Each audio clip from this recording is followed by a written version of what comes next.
Арми ждали правды, но когда Тэйон и Чингук наконец извинились, это лишь вызвало взрыв эмоций. Это было не прощение. Это был полный хаос.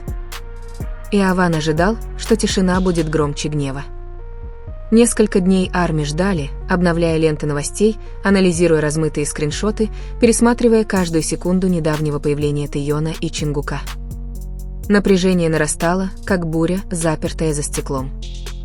Все верили, что как только последуют извинения, хаос наконец утихнет. Они ошиблись. В тот момент, когда появились извинения, интернет не успокоился. Сначала он вспыхнул. Начался хаос. Фанаты пересматривали видео снова и снова, замедляя его, читая между каждой паузой, каждым вздохом, каждым тщательно подобранным словом. Выражение лица Тэйона выглядело спокойным, почти слишком сдержанным. Голос Чингука был ровным, но не все услышали в нем искренность. Кому-то он показался отрепетированным. Другим – натянутым. И вот тогда начались вопросы. Почему сейчас? Кто им велел это сказать? Что они нам скрывают? В считанные минуты хэштеги взорвались на всех платформах. Некоторые требовали защиты.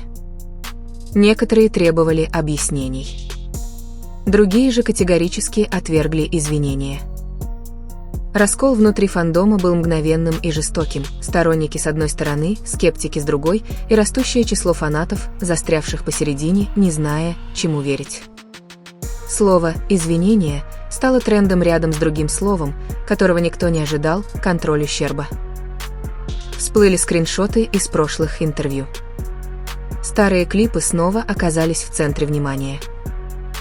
Фанаты сравнивали язык тела прошлых лет и нынешний, указывая на изменения, напряжение, отчуждение, вещи, которые, по их словам, всегда были скрытые на виду. Каждая улыбка анализировалась заново. Каждое взаимодействие ставилось под сомнение. «Это на них не похоже», — гласил один вирусный пост. «Это похоже на то, что они должны были сделать», — говорилось в другом. С течением времени хаос только нарастал. Некоторые фанаты Арми яростно защищали Тэйона, утверждая, что его молчание на протяжении многих лет доказывало сдержанность, а не чувство вины. Другие сплотились вокруг Чингука, говоря, что давление на него достигло невыносимого уровня. Но были и те, кто больше никого не защищал, фанаты, которые чувствовали усталость, предательство и эмоциональное истощение. Им не нужны были оправдания. Им нужна была правда. Фан-аккаунты, которые раньше фокусировались на монтаже и концертных клипах, в одночасье превратились в расследование. Длинные посты разбирали хронологию событий, контракты, слухи о внутреннем давлении и моменты, которые задним числом казались неправдоподобными. Повествование смещалось от простого извинения к гораздо более мрачному вопросу: что же на самом деле происходило за кулисами? А затем снова наступило молчание. Никаких последующих заявлений. Никаких разъяснений. Никаких заверений. Это молчание подлило масло в огонь. Спекуляции вышли из-под контроля. Некоторые считали, что извинение – это только начало, что грядет нечто большее. Другие опасались, что это конец прозрачности вообще. Слухи сталкивались с опровержениями, а опровержения лишь подпитывали новые слухи. Фандом уже не просто реагировал. Он распадался. К концу дня стало ясно одно – это извинение не закрыло главу. Оно открыло новую главу, полную неразрешенных вопросов, подорванного доверия и Арми, которая больше не была едина, а стала громче, злее и решительнее, чем когда-либо, стремясь раскрыть то, что, по их мнению, слишком долго скрывалось. И где-то посреди всего этого шума Тэйон и Чингук оказались в эпицентре бури, которая не собиралась утихать. Если извинение было искрой, то последствия – лесным пожаром. К следующему утру Арми уже не просто реагировали. Они мобилизовались. Количество групповых чатов увеличилось. Закрытые форумы возобновили работу. Фан-сообщества, которые затихли на несколько месяцев, внезапно снова активизировались, публикуя длинные заявления, которые больше напоминали экстренные брифинги, чем обновления для фанатов. Что-то было не так. Все это чувствовали. Тэйон ничего не публиковал. Чингук не выходил в прямой эфир. Не было ни случайных селфи, ни утешительных сообщений, ни записок с просьбами «пожалуйста, поверьте нам», как раньше, только тишина. А тишина в этом фандоме никогда не означала мира. Фанаты начали замечать детали, которые раньше упускали из виду, как взгляд Тэйона на мгновение опустился во время извинений, полусекундная пауза перед тем, как Чингук произнес слово «извините».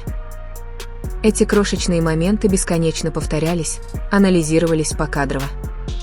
Целые ветки были посвящены всего одному предложению, в котором спрашивалось, почему оно звучит так тщательно выверенно, почти так, как будто каждое слово было одобрено перед произнесением.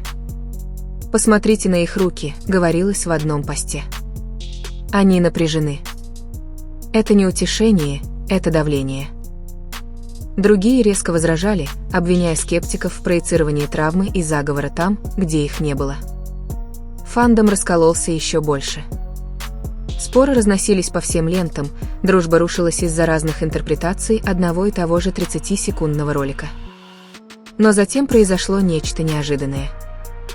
Слухи о бывших сотрудниках всплыли на поверхность. Анонимные аккаунты, некоторые недавно созданные, другие давно неактивные, начали публиковать расплывчатые, но тревожные заявления. Ничего конкретного, никаких имен, только фразы вроде «это продолжается дольше, чем вы думаете». И им не разрешали ничего объяснять. Скриншоты распространялись быстрее, чем их можно было опровергнуть. И даже когда их опровергали, сомнения оставались, потому что ущерб заключался не в том, правдивы ли эти заявления, а в том, что люди были готовы им поверить. Именно тогда фанаты армии поняли, что извинения ничего не залечили. Они обнажили рану, которая так и не зажила полностью. Тем временем инсайдеры индустрии хранили молчание. Никаких официальных разъяснений не последовало, никаких заявлений в поддержку, никаких попыток успокоить ситуацию. Многим фанатам это отсутствие казалось преднамеренным, стратегическим, почти холодным. Если бы все было просто, почему все кажется таким контролируемым? Говорилось в одном вирусном твите. Поздно вечером того же дня в сети начал распространяться записанный фанатами ролик. Старые кадры Тэйона и Чингука за кулисами многолетней давности, где они свободно смеются, беззаботно, совсем не похожие на те тщательно подготовленные версии, которые только что видели фанаты. Контраст был болезненным. Посыпались комментарии, они больше так не выглядят. Когда это изменилось? Кто это у них отнял? Хаос достиг такой степени, что даже давние переводчики-фанаты стали колебаться, прежде чем что-либо публиковать. Слова теперь казались опасными. Одна неправильная формулировка могла вызвать новую волну негативной реакции. Каждое обновление перепроверялось трижды, но все равно разносилось в пух и прах за считанные минуты. И все еще никакого ответа. Внутри фандома тихо начала формироваться новая точка зрения, не на обвинение, а на беспокойство. А что, если извинения предназначались вовсе не для армии? А что, если они предназначались для кого-то другого? Эта мысль распространялась медленно, а затем внезапно. Фанаты начали строить предположения о внутреннем давлении, невысказанных ожиданиях и чертах, которые нельзя переступать публично. Они задавались вопросом, не защищают ли Тэйон и Чингук что-то или кого-то, говоря меньше, а не больше. К второму дню тон изменился. Гнев все еще присутствовал, но под ним скрывался страх, что правда важнее недоразумения, страх, что прозрачности может никогда не быть, страх, что эта версия Тэйона и Чингука, осторожный, тихий, сдержанный, останется с нами навсегда. И пока армии спорили, анализировали и искали ответы, одно осознание тяжело легло на плечи фандома, дело было уже не просто в извинениях. Дело было в доверии. Дело было в контроле. И дело было в том, не была ли связь, в которую верили армии, тихо переписана за закрытыми дверями где-то за пределами шума. Следующий шаг уже принимался. На третий день терпение наконец иссякло. То, что началось с замешательства, затем гнева, затем страха, постепенно переросло в решимость. Армии больше не ждали заявлений. Они не обновляли официальные сообщения каждую минуту, надеясь на заверения, которых так и не последовало. Вместо этого они начали делать то, что всегда умели лучше всего, когда оказывались в безвыходной ситуации — организовывать. Обсуждения превратились в хронологии. Хронологии — в доски доказательств. А доски доказательств — в движение. Хэштеги изменили свой тон, теперь это были не просто эмоциональные реакции, а тщательно сформулированные требования, которые невозможно было игнорировать. Фанаты не просили очередных извинений. Они просили ясности. Они просили о самостоятельности. И самое главное, они спрашивали, почему два артиста, которые всегда говорили открыто, вдруг стали звучать так, будто читают по невидимому сценарию. Повсюду звучала одна фраза: «Это не ответственность. Это сдерживание». Прошлые интервью Тэйона снова подверглись разбору, но на этот раз не для обвинений, а для сравнения. Фанаты указывали на то, как свободно он раньше говорил об искусстве, разочаровании и индивидуальности, как его слова были несовершенными и честными. Теперь же все казалось зажатым, отполированным, безопасным, слишком безопасным. Ситуация с Чингуком вызвала еще большее беспокойство. Его привычка непринужденно общаться с фанатами всегда приносила ему утешение: ночные эфиры, искренний смех, спонтанная честность. Отсутствие этой привычной теплоты ощущалось как тревожный знак. Фанаты не злились на его извинения. Они боялись, потому что он звучал не так, как обычно. В закрытых фан-сообществах начали распространяться пугающие вопросы: а что, если им запретят говорить больше? Никаких доказательств, никакого подтверждения, просто повторяющаяся тенденция, которую становилось все труднее игнорировать. Пока фандом обсуждал это, на заднем плане тихо происходило нечто другое. СМИ начали подхватывать эту историю, не только извинения, но и реакцию на них. Статьи представляли ситуацию как недовольство фанатов и неожиданную негативную реакцию, но фанаты заметили, чего не хватает: никто больше не цитировал Тэйона или Чингука напрямую. Никто не задавал им уточняющих вопросов. Никто не давал им говорить. Это молчание казалось преднамеренным. Затем наступил переломный момент. Уважаемый, давно существующий фан-аккаунт опубликовал последнее сообщение перед тем, как навсегда покинуть его. Пост не был драматичным. Он не был обвинительным. Он был усталым: мы поддерживали во время скандалов. Мы поддерживали в молчании. Но мы не можем поддерживать, не зная, защищают ли или контролируют ли людей, которых мы любим. Пост мгновенно стал вирусным. Внезапно заговорили не только армии. Случайные фанаты, бывшие фанаты, даже посторонние начали задавать вопросы о ситуации. Нарратив снова изменился, от чрезмерной реакции фанатов к вопросу, почему все это выглядит так, будто все спланировано. И все еще ничего. Никаких заверений от руководства. Никаких личных слов от Тэйона. Никаких знаков от Чингука, что с ним все в порядке. Это отсутствие говорило громче любого заявления.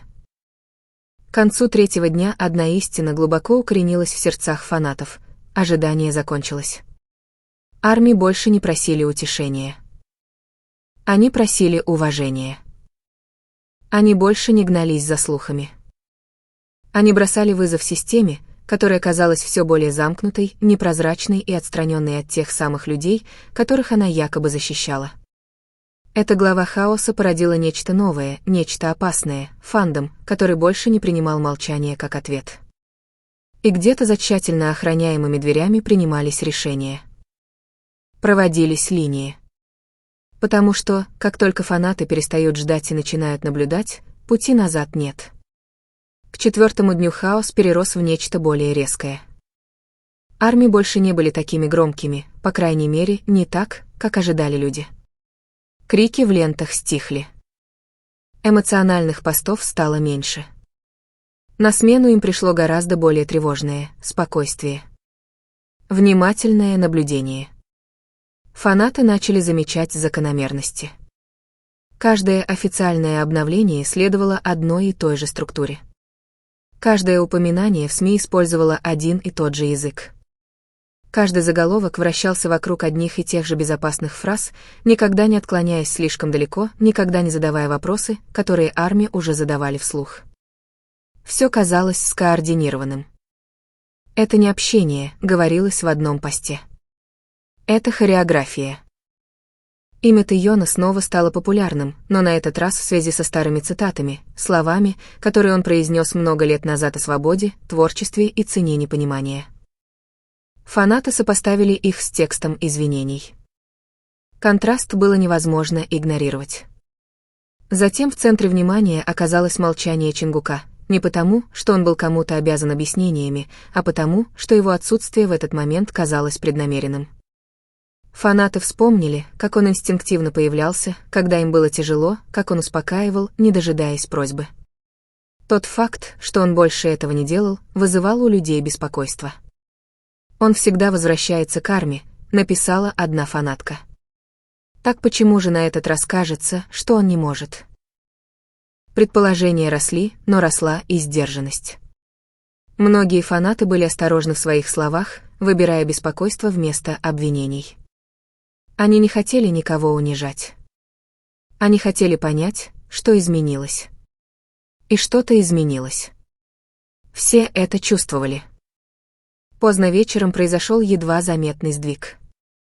Представители индустрии начали публиковать расплывчатые комментарии. Ничего конкретного, просто тщательно сформулированные мысли об управлении имиджем, избегании рисков и сдерживании кризиса. Для посторонних это ничего не значило. Для фанатов армии это значило все, потому что те же самые термины фанаты использовали уже несколько дней. Идея о том, что эта ситуация была чем-то большим, чем простое недоразумение, прочно укоренилась в фандоме. Речь шла не об одном извинении. Речь уже не шла только о Тайоне и Чингуке. Речь шла о том, как контролируются нарративы, как обеспечивается молчание и сколько правды фанаты должны были когда-либо увидеть. И все же гнева в их адрес по-прежнему не было. Наоборот, тон смягчился. Фанаты начали публиковать сообщения не с возмущением, а заверениями «мы не уходим». «Мы просто хотим честности. Мы все еще здесь, когда вам позволят говорить». Эти сообщения распространялись тихо, почти мягко, как коллективное напоминание, отправленное в пустоту. Но пустота не ответила. Вместо этого всплыло нечто другое, осознание, которое поразило сильнее любого слуха. А что если это был не момент, когда все рухнуло, а момент, когда все раскололось? Когда образ, который видела общественность, продолжал существовать, отполированный и нетронутый, в то время как правда оставалась запертой, известной только тем, кто ее переживал в